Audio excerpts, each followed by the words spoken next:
To get the text of the current buffer, you can use getLine function.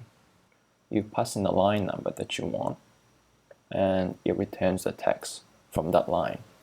The buffer line starts with 1 and not 0, but passing 0 would not be an error and just returns an empty string. Passing 1 get you the first line of the buffer, and 2 and 3 and so on. Another useful thing to remember is that you can use the notation used in the line function directly in this function. So all the line number you can get from the line function, you can use it here, like dot for the cursor line number. So this one gets the line that the cursor is on. So moving the cursor gets a different line.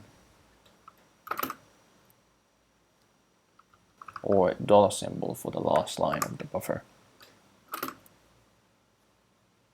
Usually you can use -1 to refer from the back, but it does not work here, so you would have to use a line function to get the line number as a number first and use that value.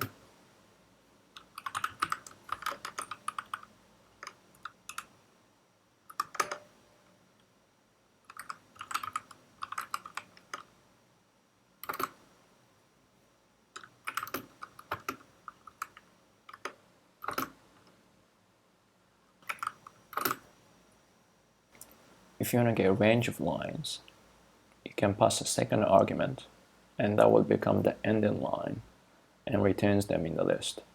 So if you want to get line 1 to 3, you can put 1 and 3.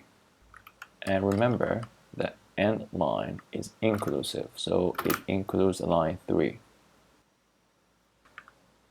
If you want to get the entire file, you can use 1 and the $.